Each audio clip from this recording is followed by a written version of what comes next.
మహబూబాబాద్ జిల్లా అసెంబ్లీ ఎన్నికల తరువాత బీఆర్ఎస్ పార్టీ కార్యకర్తల్లో ఉత్సాహాన్ని నింపేలా బీఆర్ఎస్ బిగ్ బాస్ ప్రయత్నిస్తున్నట్లు స్పష్టమవుతుంది. యువ రక్తంలో జోష్ ని నింపే దిశగా ఆయన ముందుకు వెళ్తున్నట్లు సంకేతాలు కనబడుతున్నాయి. నల్గొండ, వరంగల్, ఖమ్మం పట్టభద్రుల ఎమ్మెల్సీ అభ్యర్థిగా ఏనుగుల రాకేష్ రెడ్డిని ఖరారు చేశారు.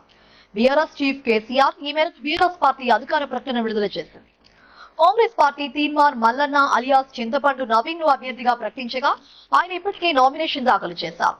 2021 మార్చిలో వరంగల్, ఖమ్మం, నల్గొండ పట్టభద్రుల నియోజకవర్గంలో ఎమ్మెల్సీగా ఎన్నికైన పల్లా రాజేశ్వరరెడ్డి రాజీనామా చేయడంతో ఈ స్థానానికి ఉప ఎన్నిక అనివార్యమైంది. కాగా కమలం పార్టీ నేతల తీరుతో మనస్తాపం చెందిన రాకేష్ రెడ్డి బీఆర్ఎస్ కూటికి చేరి మంత్రి కేటీఆర్ సమక్షంలో గులాబీ కండువా కప్పుకున్నారు. కాగా ప్రతిభకు పట్టం కట్టడంపై అందరిలో ఆనందోత్సాహాలు నిండుకున్నాయి.